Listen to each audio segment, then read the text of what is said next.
উনি একজন মাননীয় বিচারপতি সুপ্রিম কোর্টের, যেদিন সে রিটায়ার করার পর তার কোনো ওথ থাকে না।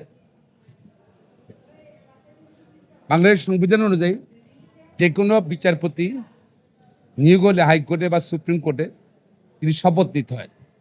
সংবিধানের মানে বলা আছে, ফরম্যাট অনুযায়ী শপথ নিতে হয় এবং শপথবদ্ধ থাকে ন্যায় বিচার করবে বাংলা, এবং অনুরাগ বিরাগের বিরুদ্ধে বিচার হবে না, বাংলাদেশের সংবিধানকে আপেল করবে, এসব অনেক কিছু লেখা আছে।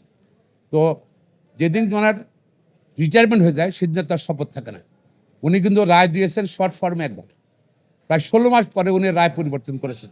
রায় দেওয়ার অধিকারে তার নাই, পরিবর্তন করার অধিকারে তার নাই। এটা আমরা এই জন্যই বলেছি এটা কোর্টের উপর একটা ফ্রড করেছে, এটা জুডিশিয়াল ফ্রড, এটা বলেছে। আমরা অভিযোগ করেছি। এখন সরকার বা দুদক তারা চিন্তা করবে কি আইনগত ব্যবস্থা নেওয়া যায়।